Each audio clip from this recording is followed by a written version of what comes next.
Minnesota Territory, November 18, 1857. Outside temperature 34 degrees below zero. Wind 42 miles per hour. Inside a peculiar 8-sided cabin on the western edge of Clearwater County, a 33-year-old widow named Ingrid Thorsvik sat reading by candlelight, wearing only a wool dress. No coat, no shawl. Interior temperature 67 degrees Fahrenheit. 6 months earlier, her neighbors had called her foolish. Wilhelm Kohler, a German immigrant with a barrel chest and strong opinions, had laughed when she staked out her foundation. A widow building an octagon, she'll freeze in that curiosity before Christmas. That night, November 18th, the temperature stayed at 34 below for 73 hours. Wilhelm's rectangular cabin, despite a fire fed continuously with oak, maintained an interior temperature of 29 degrees. At 3:17 a.m., his 8-year-old son, Stellan, developed hypothermia, lips blue, body temperature dropping. Declan Rafferty's cabin measured 14 degrees inside. Ezekiel Harmon's professionally built structure 24 degrees. All three men burned more than 1 cord of wood per day, combined 3.2 cords daily trying to survive. Ingrid's octagon held 67 degrees. She burned 3/8 of a cord across those same 73 hours. Total, not per day. What did this Norwegian-trained widow understand that seasoned frontier builders had missed? The answer crossed an ocean. With her father's hands-on knowledge, was refined by her dead husband's mathematics, and was proven by a woman who refused to let either man be forgotten. March 1857. Ingrid Thorsvik arrived in Minnesota Territory with her husband Niels, a civil engineer from Trondheim. She was 33, he was 36. They had left Norway 2 years earlier with plans to homestead, to build, to create something lasting. What nobody in the settlement knew Ingrid was not simply a carpenter's daughter. She was a master builder's apprentice. Her father, Magnus Thorsvik, had trained her from age 8. Not because he was progressive, because he needed help and she was capable. By 12, she could cut mortise joints by eye. By 15, she could calculate roof loads. By 19, she had helped him build an octagonal fishing station on the Norwegian coast, a structure that survived the brutal winter of 1843 when rectangular buildings around it collapsed under snow load. 8 sides eliminate corners were cold hides. Magnus had taught her, his hands scarred from 40 years of work. The wind slides off instead of catching. Every wall is equal distance from center. Fire in center reaches everywhere equal. No dead zones, no cold pockets, just geometry and physics working together. She had worked beside him for 18 years before immigrating. Her hands knew timber the way a musician knows an instrument. The knowledge was bone deep. Niels had brought different expertise, mathematics, engineering calculations. During their Atlantic crossing, while others suffered seasickness, he filled a notebook with thermal transfer equations. It took Magnus's practical wisdom and gave it numbers. "Your father was right," Niels told her one night as the ship rolled through heavy seas. "An octagon with 12-foot walls encloses more space per linear foot of perimeter, less surface area losing heat. The 135-degree angles prevent dead air zones. Add double wall insulation and thermal efficiency increases 11-fold. Ingrid had kissed him. "Father would have loved you. Oh, I wish I could have met him. He died knowing his knowledge would continue. That's enough." They chose land on a slight rise in what would become Clearwater County. Spent April planning. Spent May gathering materials and dreaming about the octagon they would build together. Magnus's hands-on wisdom combined with Niels's mathematical precision. On May 23, 1857, Niels complained of a headache. By May 25, he couldn't stand. By May 28, he was dead. Typhoid fever. The doctor said contaminated water during their journey west. The settlement attended his funeral. Wilhelm Kohler spoke what he thought was kindness. "Mrs. Thorsvik, you should return east. A woman alone cannot survive Minnesota winter. I'll buy your land claim. Fair price. Ingrid looked at him with dry eyes. She had not cried at the funeral. Thank you, Mr. Kohler. I'm staying. Ma'am, with respect. I'm building the cabin my husband and I planned. I'm staying. Wilhelm glanced at the other men. The look said, grief has broken her reason. But one man saw differently. Silas Bergstrom, 71 years old, had immigrated from Norway 30 years earlier. Arthritis bent his fingers. His hands could no longer grip tools properly, but his eyes were sharp. After the funeral, he approached Ingrid. Your husband was engineer. Yes. You know building. My father was Magnus Thorsvik, master builder in Bergen. Silas's weathered face shifted with recognition. Magnus Thorsvik built the octagonal fishing station at Solvik. You know it. I fished from it 3 years before coming to America. That station survived the avalanche winter of '43 when every rectangular building for 5 miles collapsed. I always wondered who built something that sound. My father. I helped him. Silas studied her. You're building an octagon here. Yes. They'll call you foolish. They already have. They'll say a woman can't build alone. I won't be alone. Father trained me for 18 years. Niels gave me the calculations. And you know I'm right. Silas smiled a sad smile, the smile of someone who'd watched people reject knowledge because its source seemed wrong. I'm too old to help with labor. Arthritis won't allow it. But I can watch. I can tell you when you're doing it right. And when winter proves you correct, I'll remind them I knew. That's all I need, Mr. Bergstrom. Someone who knows I'm not mad. You're not mad, Mrs. Thorsvik. You're the only one who remembers what matters. June 1st, 1857, Ingrid began. She staked out the octagon alone. 8 walls, each exactly 12 feet long. Total perimeter, 96 linear feet. She marked points with wooden stakes, connected them with string, checked the angles obsessively. 135 degrees interior, 45 degrees exterior. The mathematics demanded perfection. 200 yards away, Wilhelm Kohler framed his cabin. Rectangle 16 by 20 feet. 320 square feet inside. 72 feet of perimeter. 4 corners. 4 walls. The design that had worked on the American frontier for generations. On the 3rd day, he walked over with his wife Greta and their son Stellan trailing behind. Mrs. Thorsvik, that's considerable perimeter for the space you'll get. Ingrid didn't look up from her measurements. 348 square feet inside. 28 more than your cabin. With 24 feet for perimeter, yes. But double walls and proper insulation mean thermal efficiency 11 times better than single thickness construction. Wilhelm blinked. Double walls. That's wasting timber. That's surviving 30 below. Ma'am, I built cabins in Pennsylvania. 4 walls, 4 corners. That's proven design. Kept people alive 200 years. Ingrid straightened but his eyes. How cold does Pennsylvania get, Mr. Kohler? Cold enough. 10 below. Sometimes. Minnesota reaches 30 below. 40 below in severe years. Your Pennsylvania cabin will fail here. Wilhelm's face reddened. Now listen. I'm not insulting you. I'm stating physics. Heat loss is proportional to surface area and inversely proportional to insulation value. Your single wall cabin loses heat 11 times faster than mine. At 30 below, that ratio determines who lives and who freezes. Greta touched her husband's arm. Wilhelm, maybe. Let the widow figure things out herself. Wilhelm's voice had gone cold. He walked away. Stellan looked back once confused. Ingrid returned to her stakes. Silas, sitting in a chair he'd brought over, spoke quietly.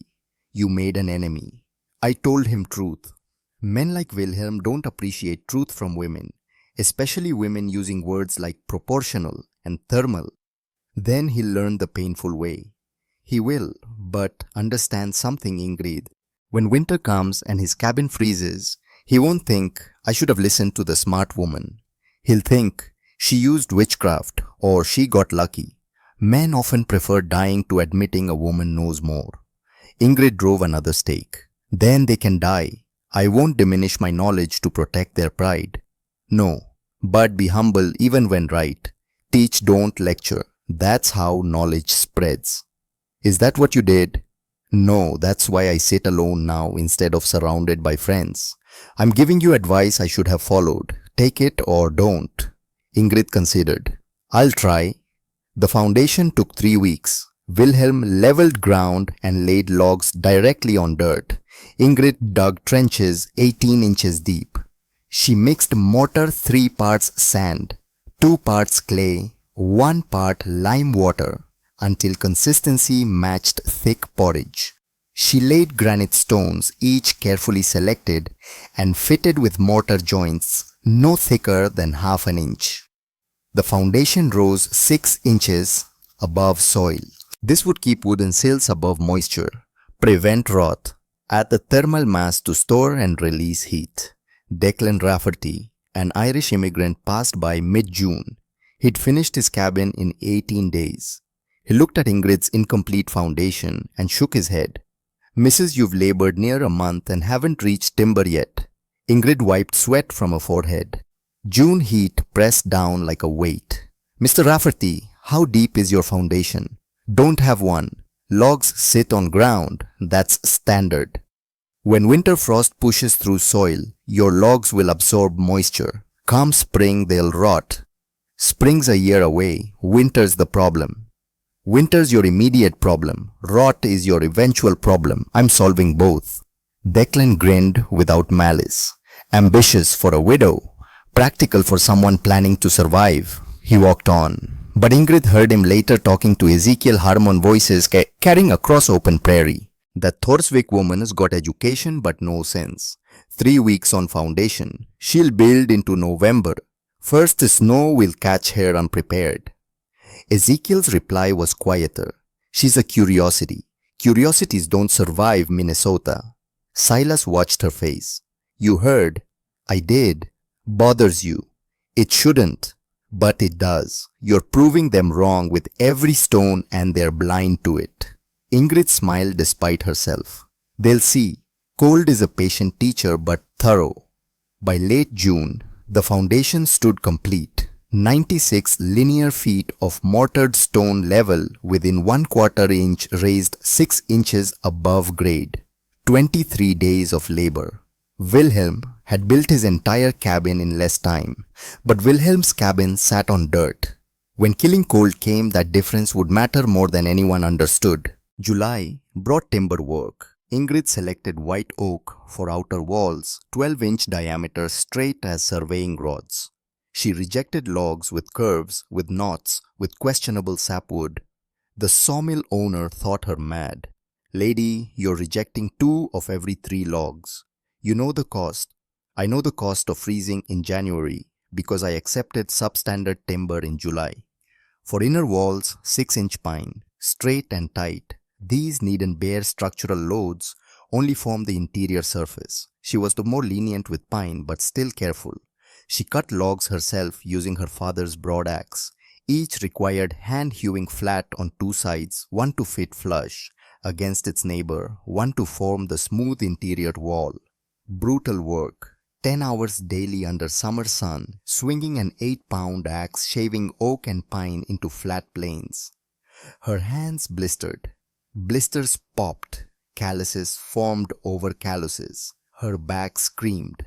Her shoulders burned. Some mornings she could barely lift her arms. The work got done. By mid-July, she'd prepared enough logs to raise walls. This was where octagonal design became genuinely difficult. Rectangular cabins used 90-degree corners, simple notches, stack and go. A competent man could do it by feel. Octagons demanded precision approaching obsession. Each corner met at 135 degrees. Each log end required cutting at exactly 45 degrees from perpendicular. Errors would compound as walls rose. By roofline, misaligned walls would refuse to meet. The structure would fail. Ingrid built jigs, wooden templates, holding each log at precisely the right angle while she cut. She measured twice, cut once, checked with her father's brass protractor, the one he'd given her at 16. The protractor had crossed an ocean, survived her father's death. Her journey to America, her husband's death. Scratched and worn, it sat warm in her palm and told her when angles were right. On July 15th, two hired workers arrived, men from the nearest town willing to work for wages. Ingrid had saved money from Niels's engineering fees paid before his death. She hired them to help raise the heavy outer logs. The first man was named Clarence, the second, Rudolf. Both were German immigrants recommended by someone who'd worked with them on a barn. They lasted 6 days. On day 1, they followed instructions adequately. On day 2, Clarence questioned her measurements. "Ma'am, that angle looks wrong. Should be square corner. It's 135 degrees. That's correct for octagonal construction. Never heard of such a thing. You're learning it now." Day 3, Rudolf complained about the double wall design. "We're building 2 cabins worth of wall. This is foolish. This is insulation. The gap between walls will be packed with sawdust mixture. Never heard of that either." Day 4. Both men worked slowly, talking between themselves in German. Ingrid understood enough to catch the gist. She doesn't know what she's doing. Woman thinks she's a builder. This structure will collapse.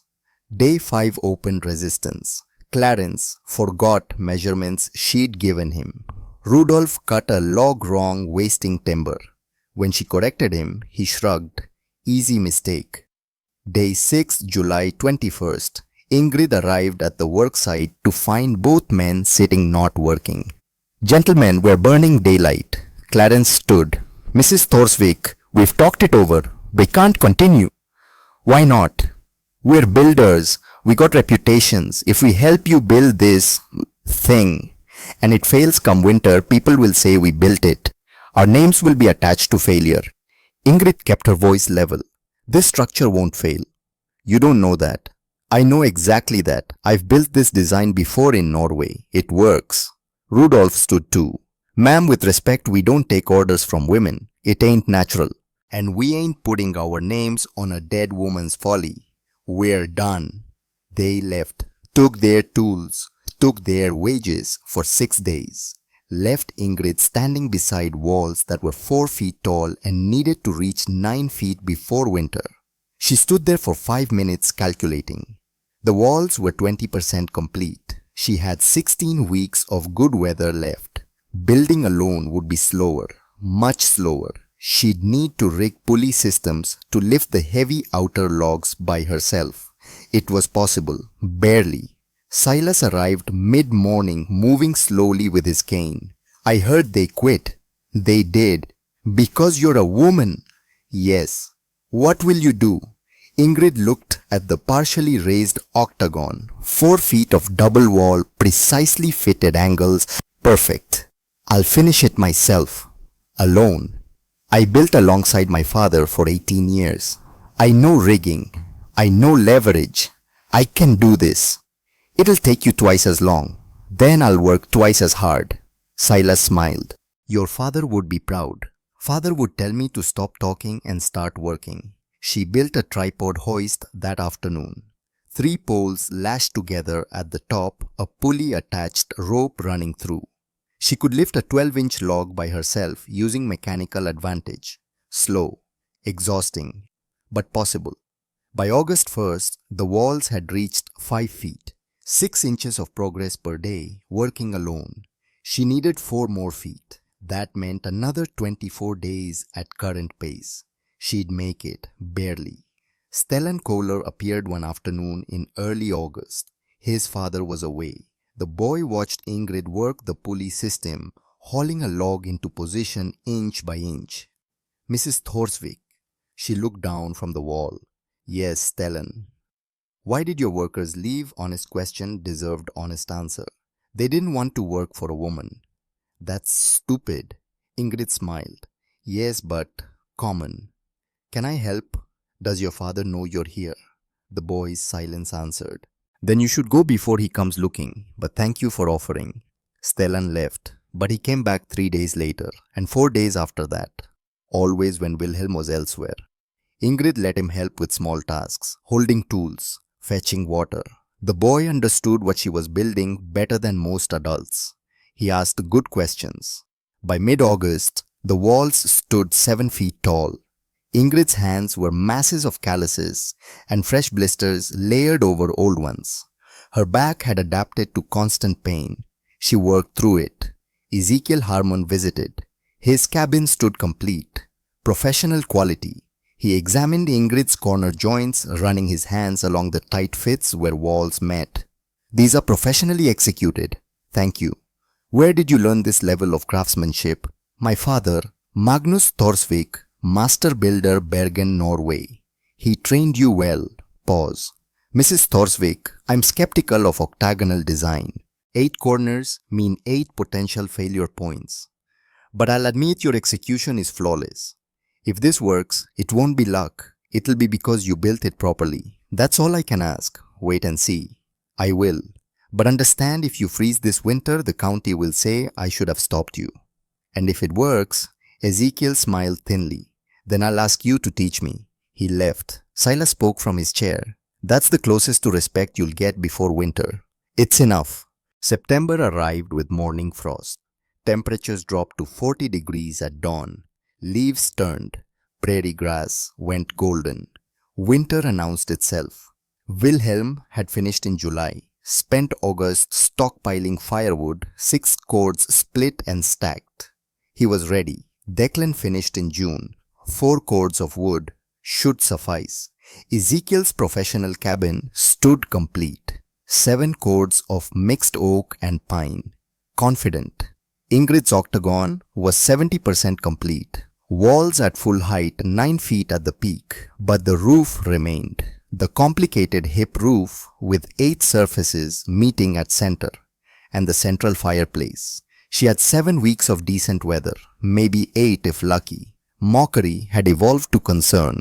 Wilhelm no longer laughed. He looked at the roofless octagon and felt something like pity. September 15th, he approached. Mrs. Thorsvik, speaking plainly, you won't finish before snow. Ingrid continued working. I'll finish October 27th. That's 6 weeks away. You need to roof this thing, build a central fireplace. That's 3 weeks minimum. I've calculated my timeline. Your calculations are wrong. Look, I'm offering help. I'll bring men. We'll frame a conventional cabin. 4 walls, simple roof. 10 days and you're under cover. This octagon will repurpose the timber. Ingrid finally looked at him. That's generous, but no. Ma'am, I'm finishing this cabin exactly as designed. October 27th. When winter comes, Mr. Kohler, this cabin will outperform yours so dramatically, you'll wish you'd built octagonal instead of rectangular. Wilhelm's jaw tightened. You're a stubborn woman. I'm a woman who understands physics. Physics won't chop your firewood. No, but physics determines how much I'll need to chop. Wilhelm didn't speak to her again for weeks. Greta came the next day with bread. Wilhelm means well. I know. He worries about you. But he worries he'll feel guilty if I die, and he didn't force me to accept help. Greta smiled sadly. That too. She set the bread down. Can I ask something? Yes. Do you truly believe this will work, or are you building it because your husband wanted it and grief has clouded your judgment? Fair question. Ingrid stopped working. Mrs. Kohler, my father, built an octagonal fishing station in Norway. It survived a winter that killed 47 people and collapsed 16 rectangular buildings. I helped him build it at 19. I know it works. My husband added mathematics proving why. I'm not building from grief. I'm building from knowledge. Greta studied her face. You're very certain. I am. Then I hope you're right, because if you freeze, Wilhelm will never forgive himself. And Stellan? She trailed off. Stellan what? He talks about you. About angles and dead zones. He thinks you're building the smartest house in Minnesota. If you die, it'll break something in him. The belief that being smart matters. Weight settled on Ingrid's chest. She hadn't considered that. I won't die, Mrs. Kohler. Promise me. I promise. Greta left. Ingrid ate the bread while working. It was good bread. October arrived with 2 inches of snow on the 5th. It melted by afternoon, but everyone saw it. Everyone understood. Winter was coming. Ingrid's walls reached full height October 7th, 80% complete. The roof remained, the 8-sided hip roof that would crown her fortress. She'd built rafter jigs in September, each rafter cut at precise angles to meet at the central peak. Niels's calculations filled his notebook. She checked them 3 times. She trusted the math, but correct mathematics could still be defeated by imperfect execution. October 10th, roof framing began. Silas watched, unable to help arthritis rendering his hands useless, except for pointing. "Ridge beam must be level," he said. "Half an inch off the rafters won't align." "I know. Your father would weep with pride." Ingrid paused. "You think so?" "I know so. Magnus built to last. You're doing the same." "I'm building alone." "You're building right. That's harder." The roof took 18 days. Climbing, measuring, cutting, fitting. Discovering errors, fixing them. Splinters and aching muscles. And moments of doubt so profound, she had to sit and breathe until they passed. October 27th, 1857. Sunset. Temperature 28 degrees. Ingrid hammered the final shingle into place and climbed down from her octagonal fortress. Silas waited below, tears in his eyes. "You did it." "I did." October 27th. "You predicted it." "I know my pace." Magnus would have wept. "He did weep when we finished the fishing station. Said it was his best work." "This is my best work." They stood in twilight looking at the octagon. 8 walls of double thickness logs. Hip roof designed to shed snow like water. Foundation built to last a century. Tomorrow, fireplace construction. Tomorrow, insulation. Tomorrow, preparation for the winter that would prove knowledge mattered more than tradition. But tonight, she'd done what everyone said was impossible. Built alone. Built right. First, snow began falling as she walked to Silas's cabin where she'd been sleeping. Behind her, the octagon stood silent and ready. Let winter come. She was ready. November 1st, 1857. Ingrid Thorsvik stood inside her completed octagon and began work that would determine survival or death. Walls raised, roof sound. But the 4-inch gap between double walls remained empty. 96 feet of perimeter waiting for insulation mixture that would transform timber into fortress. Outside 38 degrees. Inside with no fire built yet 42 degrees. Already the double walls provided basic insulation, but not nearly enough. She'd stockpiled materials since August. Sawdust from the mill dried 90 days until moisture content dropped below 12%. Prairie grass cut to 2-inch lengths, sun-dried until it crackled between fingers. Clay from the creek bed processed to powder. Proportions came from her father's notes refined by Niels's calculations. 60% sawdust, 30% grass, 10% clay. But Ingrid had made one modification. Niels's mathematics suggested increasing clay to 12% would add thermal mass. Clay would absorb daytime heat and release it slowly through night. Small change. 2%, but if Niels calculated correctly, that 2% could mean the difference between freezing and comfort. She mixed the first batch in a wooden trough. Sawdust first pale flakes that once were oak and pine, then grass, fibrous and golden. Finally, clay, rust red and fine as flour. She added water, slowly mixing with a paddle until consistency felt right, not wet enough to mold. Not dry enough to settle and compress over time. Perfect mixture, no second chances. Silas arrived mid-morning, moving slowly with his cane. He examined the mixture, rubbed it between gnarled thumb and forefinger, nodded. "That's right. Exactly right. Magnus used this in Bergen. I mixed it with him when I was 16. And the extra clay. Niels's idea. Thermal storage. Clever man, your husband." He was. Silas watched her work. "Ingrid, there's talk in settlement." "There's always talk." "This is different. Wilhelm's organizing a meeting tomorrow night. Wants to discuss the widow situation." Ingrid paused, hands full of insulation. "The widow situation." His words. He's convinced you'll freeze, thinks you're too proud to ask help, wants the settlement to intervene. Intervene how? Force you to abandon the Octagon, move into someone's cabin for winter, probably his. Anger rose like mercury. She forced it down. Tell Wilhelm, thank you for his concern. Tell him I'll be fine. He won't believe me. Then he can see for himself come January. Ingrid. Silas, I appreciate the warning, but I'm not abandoning this. Father's knowledge is in these walls. Niels's mathematics in this insulation. If I walk away now, both men died for nothing. The old man sighed. I just wanted you to understand what you're facing. Not just Cole now, the community. They think you're foolish. When people think you're being foolish, they feel obligated to save you from yourself. Let them try. Silas smiled sadly. I told them you'd say that.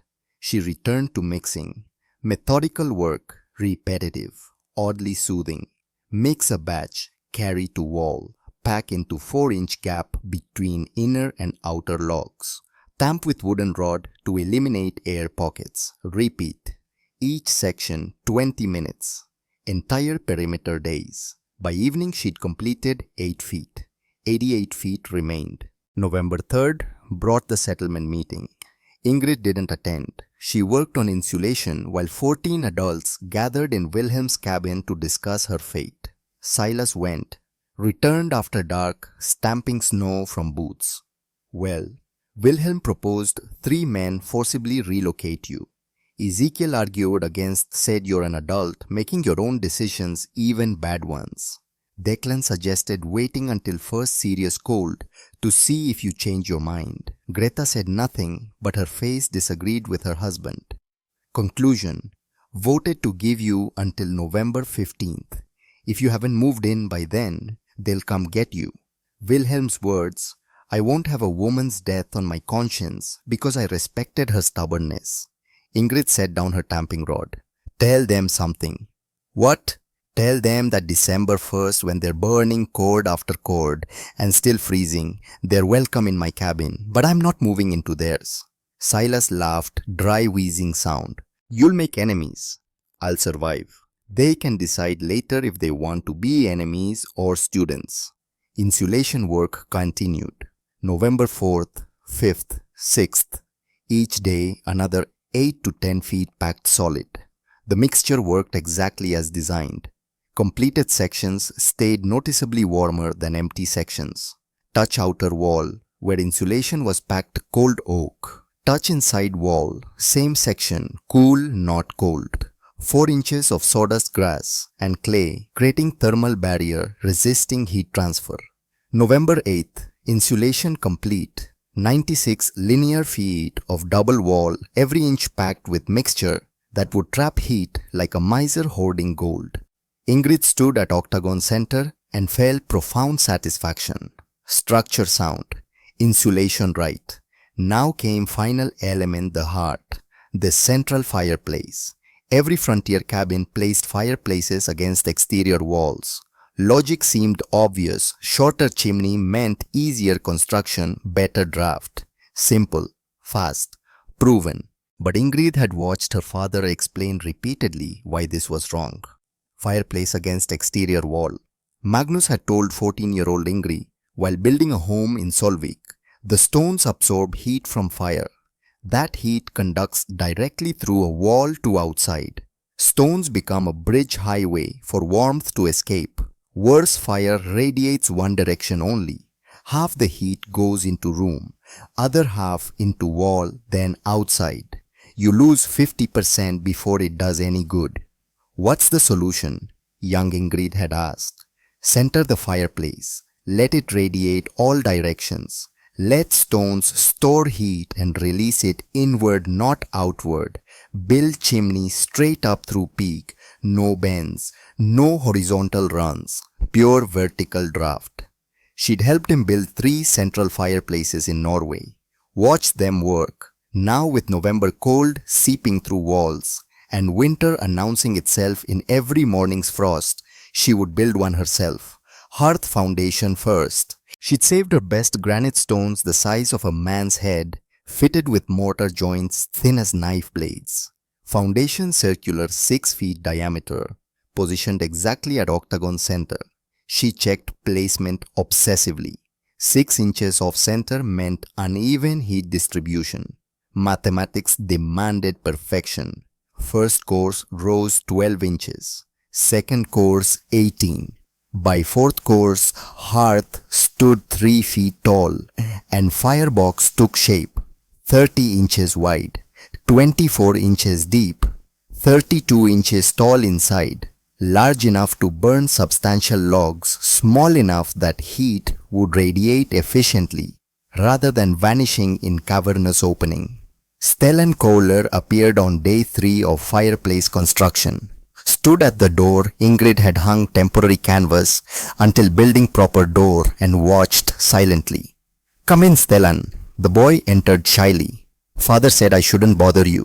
"You're not bothering me. Come feel this." She placed his small hand on interior wall. "Feel how it's warmer than outside." "It is warmer. That's insulation working. No fire yet, but double walls keep heat in. When I light fire, this cabin will be warmest place in Minnesota." "Father says fires go against walls." "Your father builds the way Americans have always built. I'm building the way my father taught me in Norway. Different isn't wrong." "Will our cabin be cold?" Ingrid chose words carefully. Boy deserved truth, not comfort. "Your cabin will be colder than mine, but your father will keep you alive. He'll burn more wood, but you'll survive. That's what matters." "How much more wood?" "3 times as much, maybe 4. Stellan's eyes widened. "That much? Heat wants to escape. Your father's cabin lets it escape easily. Mine doesn't, that's all. Not magic, just physics." "What's physics?" "Rules controlling how heat moves, how cold moves, how things work." "Father says you don't need rules, just common sense." Ingrid smiled. "Common sense is fine for common problems. 30 below zero is uncommon. That's when you need to understand the rules." Stellan looked at the rising fireplace. "It's pretty, like a tower. It's functional. Pretty is bonus." The boy left. The conversation lingered. Stellan understood more than his father credited. Fireplace took 6 days. 6 days lifting stones, mixing mortar, checking, plumb checking, level building, firebox walls with careful inward angle that would radiate heat forward. November 13th, she built the throat narrow opening where smoke would funnel into chimney. November 14th, chimney began rising straight through Octagon center toward roof peak, 20 feet above. Chimney was most critical element. Too wide, weak draft. Too narrow, smoke backup. Her father's formula firebox width times 0.75 equals chimney diameter. 30 inches times 0.75 equals 22.5 inches. She built it 22 inches across. Close enough. Wilhelm came by November 14th, late afternoon. Temperature 24 degrees. Real cold approaching. Everyone felt it. He stood at the door, didn't enter, just looked. "Mrs. Thorsvik, it's November 14th. "I'm aware. Tomorrow's the 15th, day we agreed you'd relocate if you hadn't changed your mind." "I agreed to nothing. You made a decision. I ignored it." Wilhelm's jaw tightened. "Ma'am, I'm trying to save your life." "I don't need saving. That fireplace in room center, how will you vent it? Chimney through roof means snow leaking all winter. Chimney is sealed. Opening flashed with copper sheet. No snow will leak. And draft chimney that tall will never draw properly. It'll draw perfectly. Straight vertical rise. No bends. Better draft than your wall-mounted chimney with its horizontal run." "You're guessing." "I'm applying knowledge. My father spent 40 years accumulating." Wilhelm was quiet. When he spoke again, his voice had changed. Less aggressive, more uncertain. "Mrs. Thorsvik, what if you're wrong?" "Then I'll die." "But I'm not wrong." "How can you be so certain?" "Because I watched my father build this exact system. Helped him build it. Winter of 1843, an avalanche. Winter killed 47 people and collapsed 16 buildings. Father's Octagon sheltered 12 families. Lost only 1 person, old man dying already. Building kept everyone else alive, comfortable. On half the firewood failed buildings consumed. I'm certain because I've seen it work. Wilhelm looked at her, really looked. You believe that? I know that. He nodded slowly. I'll make you a bargain. I'll call off forced relocation. But if you're freezing come December, you ask for help. Agreed. I won't be freezing, but agreed. Wilhelm left. Silas spoke quietly. That was victory. That was Wilhelm realizing I won't change my mind. Same thing sometimes. Chimney reached roof peak November 15th. Ingrid cut octagonal opening in roof boards exactly 24 inches across fitted chimney through. Sealed gap with copper flashing overlapping shingles, ensuring no water or snow penetration. Built chimney higher rising 3 feet above roof peak for proper draft. November 16th, 1857, 4 in the afternoon, Ingrid Thorsvik lit her first fire in the octagonal cabin's central hearth. Pine kindling, oak logs, small fire initially testing draft. Smoke rose from kindling hesitated, then rushed upward into chimney and vanished. Perfect draw, flames caught, oak began burning. Heat radiated outward in all directions, filling space evenly. 20 minutes cabin temperature rose from 36 degrees to 48 degrees. 1 hour 58 degrees. 2 hours 64 degrees. Outside 22 degrees and falling. Ingrid sat on floor back against insulated wall warmth wrapping around her like a blanket. Fire crackled. Hearthstones absorbed heat, storing it in their mass. By midnight, she could reduce fire to coals and stones would continue radiating warmth for hours. It worked. Every principle her father taught. Every calculation her husband refined. All of it worked, she cried then. First time since Niels died. Great heaving sobs shaking her shoulders, making her gasp. Not from sadness now, from relief, from vindication, from weight of 6 months' doubt and mockery and loneliness finally lifting. The octagon worked. She would survive. And when winter came in full fury, she would prove knowledge mattered more than tradition. November 17th brought first real test. Temperature dropped to 8 degrees. Wind gusted to 25 miles per hour. Wind that found every gap in poorly built cabins and exploited it mercilessly. Ingrid woke 6 in morning. Fire burned to ash overnight. She'd let it die deliberately to test heat retention. Outside 8 degrees, inside 54 degrees. Cabin lost only 10 degrees overnight with no active fire. Insulation and thermal mass working exactly as designed. She rebuilt fire. 40 minutes later, interior temperature climbed to 66 degrees. She used 3 small logs. Estimated burn time 6 hours before adding more wood. 9 in morning, Wilhelm knocked. She opened door. Heat billowed out, visible in cold air. Wilhelm's eyes widened. It's warm in there. 66 degrees. How much wood have you burned? 3 logs since dawn. 3 logs. Voice incredulous. I've burned 12 logs since dawn. My cabin's barely 45 degrees. But your cabin leaks heat through corners, through single thickness walls, through your exterior fireplace. Mine doesn't. Wilhelm stood there, breath steaming, staring into warm octagon interior. May I come in? Of course. He entered. Warmth hit like physical force. He turned slowly, taking in central fireplace double walls, octagonal space, with gentle angles and complete lack of cold corners. Placed hand on interior wall, barely cooled. This is impossible. This is physics. My cabin uses 4 times the wood for half the warmth. I know. Wilhelm was quiet long time. When he spoke, his voice was different, smaller. I built wrong. You built the way you knew how. That's not moral failing, just incomplete information. What do I do now winter's here? Can't rebuild? Ingrid had been thinking about this. Come spring, I'll teach you. Show you how to insulate existing walls from inside. Won't be as efficient as double wall construction, but it'll help. Next summer you can build right. Why would you help me? I called you foolish. Tried to force you from this cabin. Because when knowledge saves lives, it should be shared freely. That's what my father believed. Wilhelm looked at her with something approaching awe. You're better than I am, Ibn Thorsvik. I'm just someone who understands that pride is expensive when thermometer reads 30 below. He left. Through canvas door, Ingrid watched him walk back to his cabin, shoulders hunched against wind. She felt no satisfaction in his admission, only sadness that cold and discomfort had been required to open his mind. Weather worsened. November 20th, 0 degrees.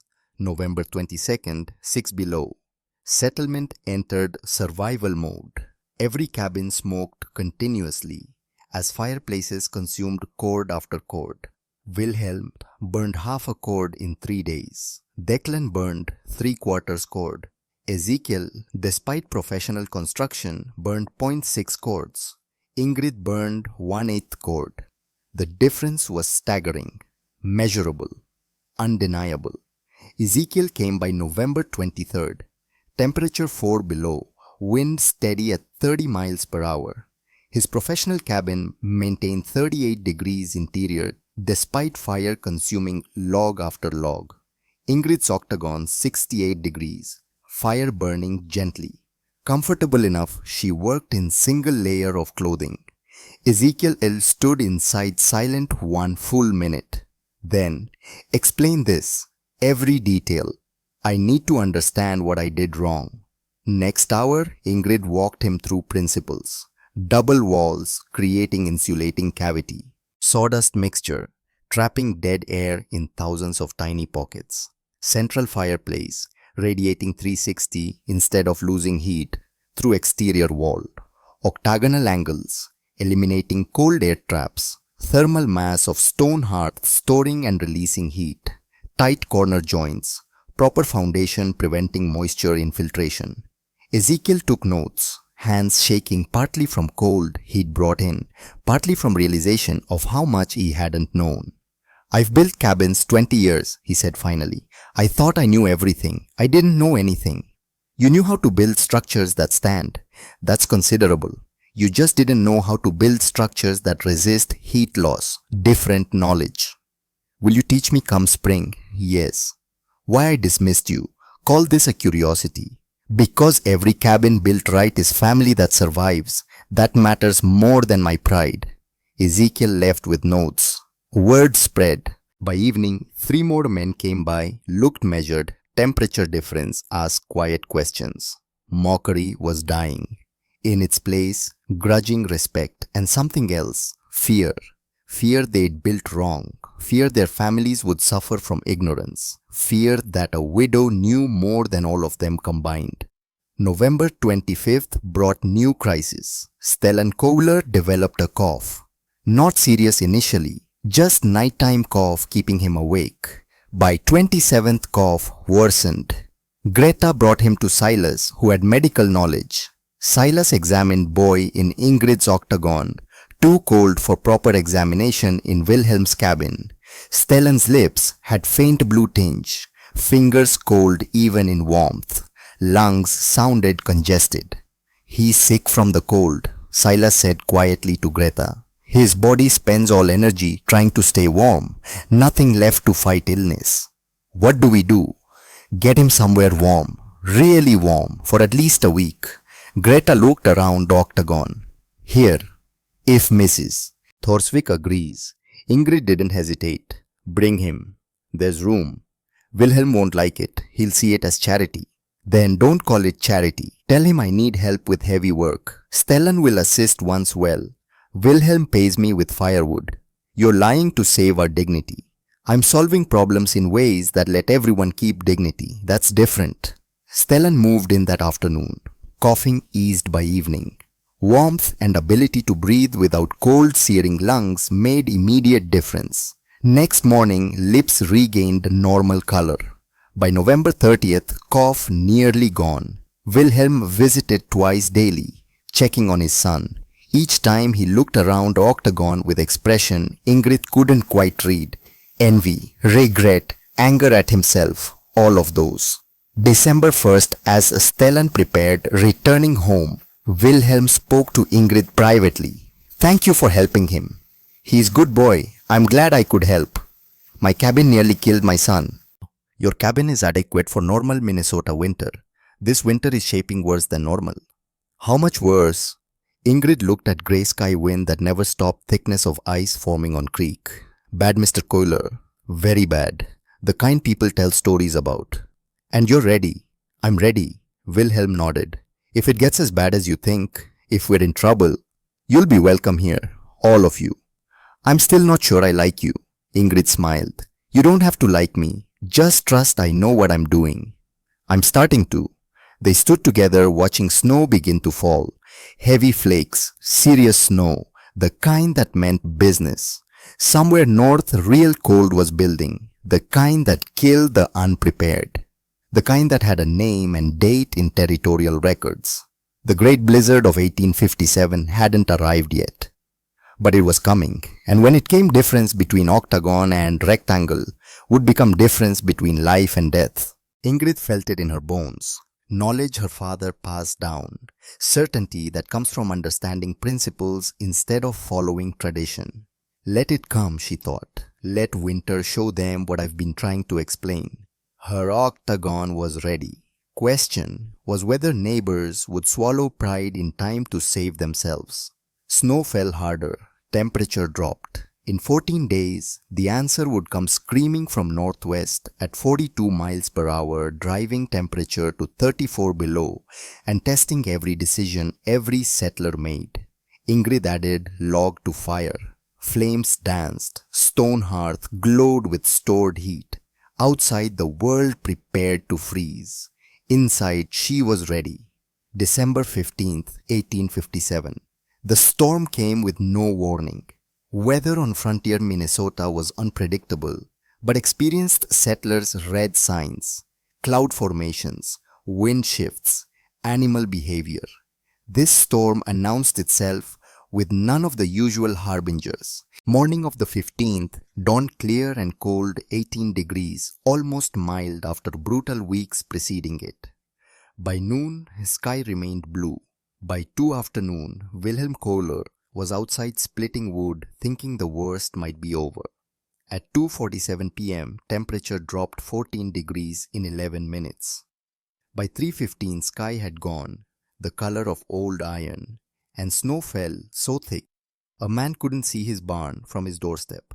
By 4 o'clock, wind screamed at 42 miles per hour, and temperature had plummeted to 6 below. By nightfall, it would reach 22 below, and it would keep falling.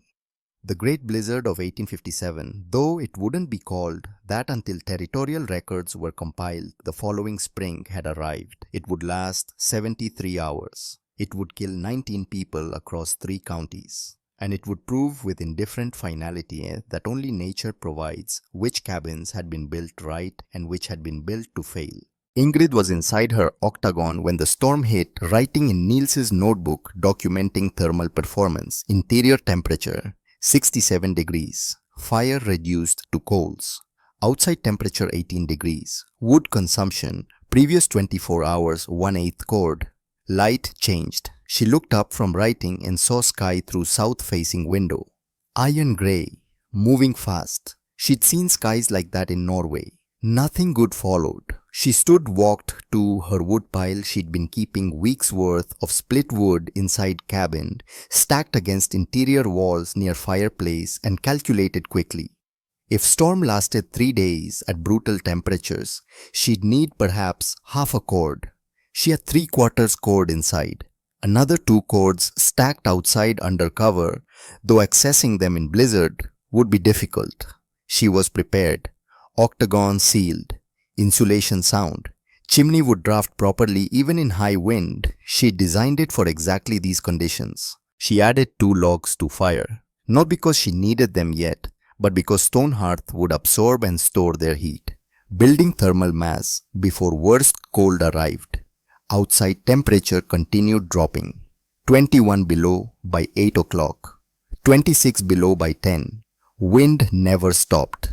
It found Wilhelm's cabin and Declan's cabin and Ezekiel's cabin and tested every gap, every poorly fitted log, every corner creating dead zones where heat couldn't reach. Midnight, December 16th. Temperature reached 30 below. 2 a.m. 32 below. 3 a.m. 34 below. And there it stayed. Wilhelm Kohler was burning wood like a man possessed. He'd fed his fireplace continuously since 4 afternoon. Log after log after log. Oak and pine and some green wood he'd saved for spring, but burned now because he had no choice. Fire roared, flames climbed high, heat poured into rectangular cabin. The cabin stayed cold, 42 degrees at 8 o'clock, 38 degrees at 10. By midnight, despite massive fire consuming one log every 20 minutes, interior temperature dropped to 32 degrees. Freezing, literally freezing. Greta wrapped Stellan in every blanket they owned. Boy had recovered from cough during his week in Ingrid's warmth, but now he shivered again. Teeth chattered. Wilhelm built fire even higher, but heat vanished into cold corners, bled through single thickness walls, escaped through fireplace, acting as thermal bridge conducting precious warmth directly to outside air. 1 a.m. interior temperature 29 degrees, 2 a.m. 26 degrees. Greta cried softly, holding Stellan, trying to warm him with her own body heat. Wilhelm stood by fireplace, feeding it log after log, watching his carefully accumulated wood pile disappear into flames that accomplished nothing. At 3:17 a.m., Greta screamed. Stellan had stopped shivering, lips blue, skin cold despite layers of wool, breathing shallow and rapid. Symptoms unmistakable to anyone who'd spent time on frontier. Hypothermia, boy's core temperature dropping, body shutting down. Wilhelm dropped the log he was holding, stared at his son. For one terrible moment, he was paralyzed by understanding of what was happening. His cabin, his traditionally built, proven design cabin, was killing his child. "Get him to the widow," Wilhelm said, voice hoarse. "Wilhelm, now Greta, get him to Mrs. Thorsvik, now." Wilhelm wrapped Stellan in heavy blanket, lifted him. Boy weighed almost nothing, all weight was wool, and carried him to door. Wind hit like a fist, 34 below, 42 mile per hour wind. Wind chill past 70 below. Exposed skin would freeze in minutes. But Wilhelm didn't hesitate. He put his head down and walked 200 yards to Octagon. He hammered on door with his fist still holding Stellan. Door opened. Heat poured out. Ingrid stood there in single wool dress, face calm as if she'd been expecting this. "He's dying," Wilhelm said. "My son is dying. Please, please help him." Ingrid took Stellan from his arms. "Bring Greta. Bring whatever food you have. Your remaining firewood. You're staying here." "I can't. Your cabin is uninhabitable. You know it. I know it. Bring your family. Now." Wilhelm looked at her. This woman he'd mocked. This woman he'd called foolish. This woman standing in 65-degree warmth while his son was dying 200 yards away. "Thank you," he whispered. "Thank me by surviving. Go get Greta." Wilhelm ran back through blizzard. Within 20 minutes, his entire family was inside Octagon. Greta, Stellan, Wilhelm himself. Ingrid laid Stellan by fire, not too close, but close enough. Wrapped him in dry blankets. The ones he'd been wrapped in were damp with condensation from his breath. Made him drink warm water, just sips slowly. Boy's core temperature had dropped, but not catastrophically. Not yet. Another hour in that cabin and his heart would have stopped. 30 minutes, color returned to his face. 1 hour, sleeping peacefully, breathing normal, skin warm. Greta sat beside him, crying silently. Wilhelm stood by fireplace, watching his son recover, watching fire burn gently, so much less wood than he'd been burning, yet so much more warmth. 4 a.m. another knock. Declan Rafferty, face white with frostbite, hands shaking. "Mrs. Thorsvik, my cabin, I can't. 14 degrees inside. I've burned everything. No more wood, please." "Come in." Declan entered, saw the coilers, saw the warmth, saw Stellan sleeping peacefully by fire, started crying, big, gasping sobs. I thought I was going to die tonight, freeze to death in my own cabin. You're safe now, sit by fire. 5:30, Ezekiel Harmon arrived, professional carpenter, man with 20 years experience. His cabin, expertly constructed, properly chinked, professionally built cabin, maintained interior temperature of 22 degrees. 22 degrees with fire-consuming wood at unsustainable rate. Mrs. Thorsvik, he said quietly, I was wrong about everything. Come in for Harmon. By 6 morning, 6 people occupied Octagon, Wilhelm's family of 3, Declan, Ezekiel, and Ingrid. Interior temperature with 6 bodies adding their heat had risen to 68 degrees. Ingrid burned 1 additional small log per hour, barely more than she'd been burning alone. Octagon was designed for this. 8 sides, no cold corners, central fireplace radiating in all directions, double wall insulation preventing heat loss. Every principle her father taught, every calculation her husband refined, working exactly as intended. Outside storm screamed. Inside 6 people sat in warmth while thermometer outside read 34 below. They stayed 3 days, 73 hours. Storm never let up. Temperature never rose above 30 below. Wind never stopped howling. The kind of storm that became legend. The kind settlers talked about for decades. The kind that killed the unprepared and tested even the prepared.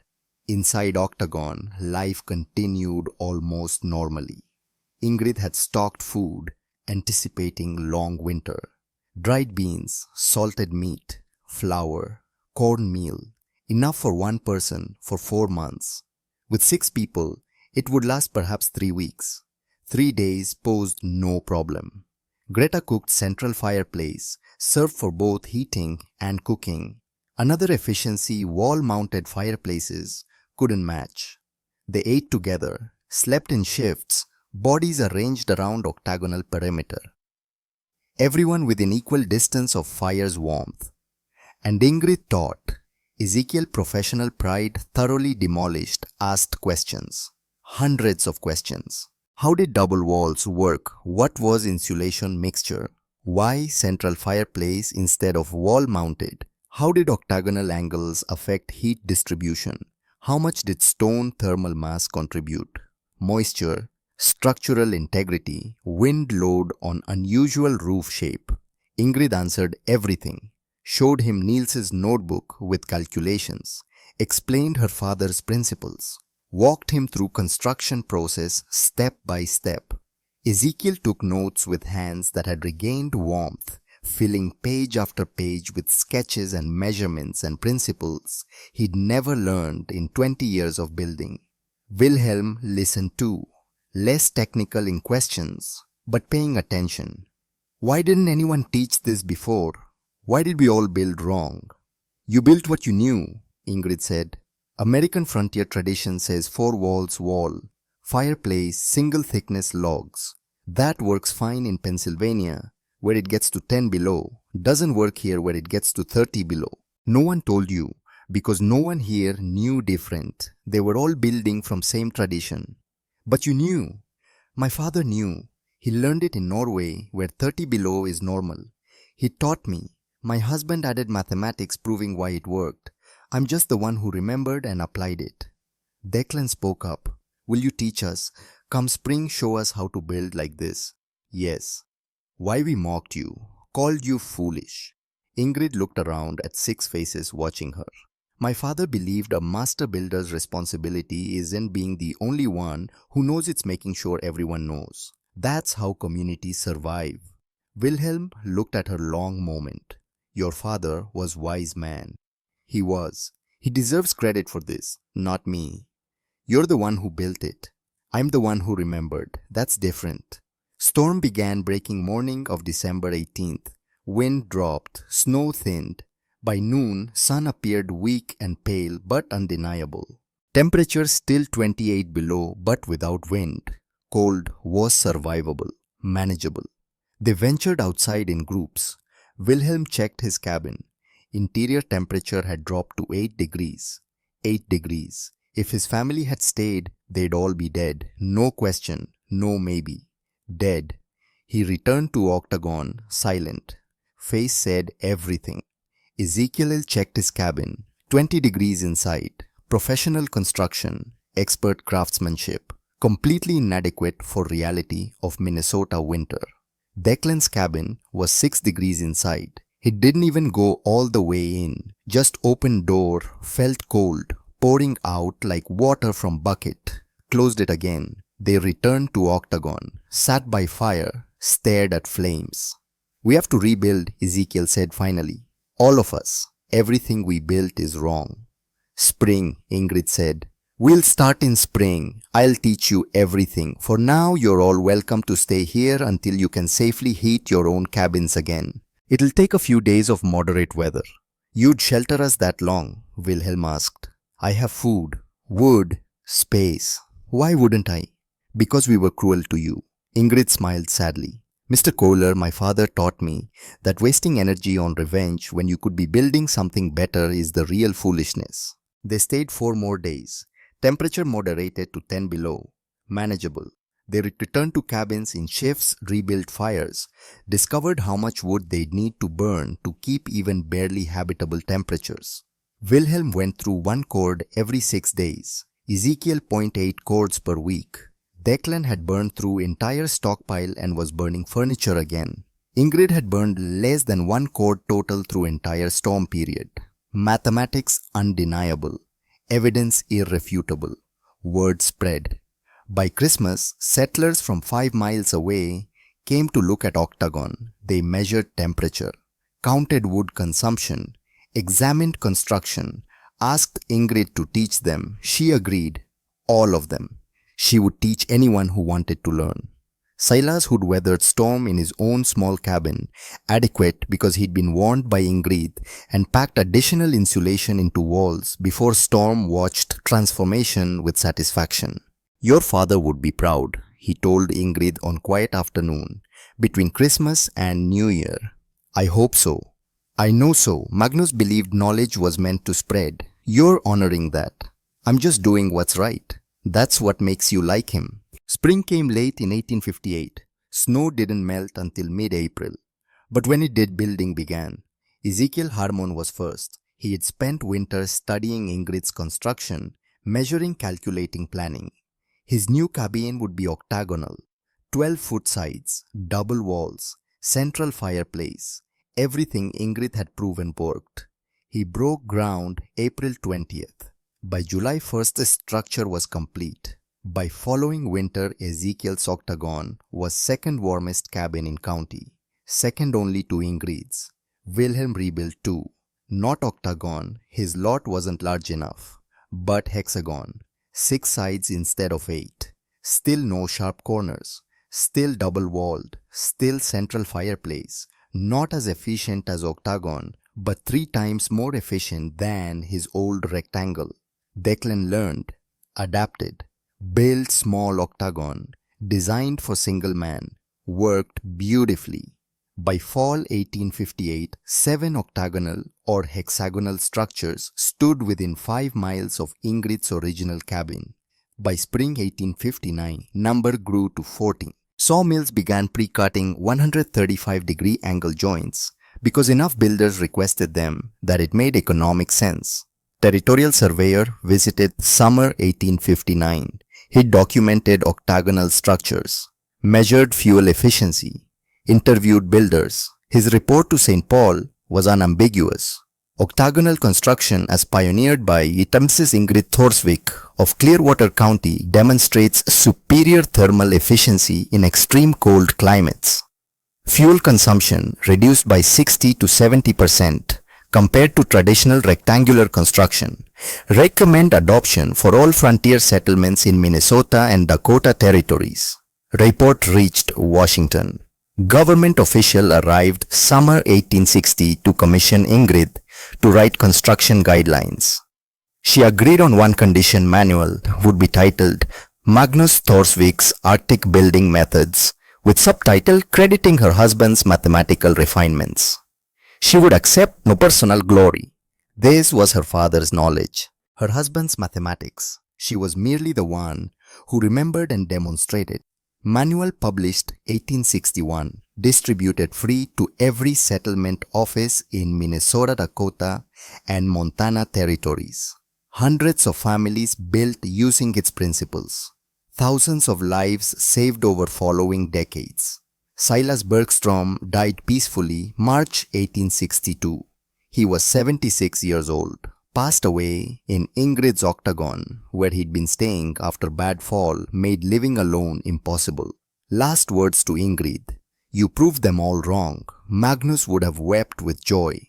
"I just remembered what he taught." That's all any of us can do. Remember good things we're taught and pass them forward. He died that night, warm, comfortable, surrounded by proof that knowledge mattered. Wilhelm Kohler became one of Ingrid's closest friends. Man who'd mocked her, who'd tried to force her to abandon her cabin, who'd nearly let pride kill his son. He learned humility that winter, learned to listen, became one of strongest advocates for octagonal construction in territory. Ezekiel Harmon established construction business specializing in octagonal buildings.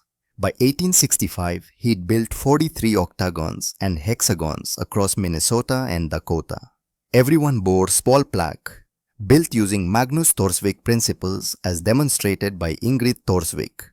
Stellan Kohler, the boy whose near death had driven his father to Ingrid's door, became carpenter. He apprenticed with Ezekiel, built his first octagon at 19, would build 73 more over his lifetime.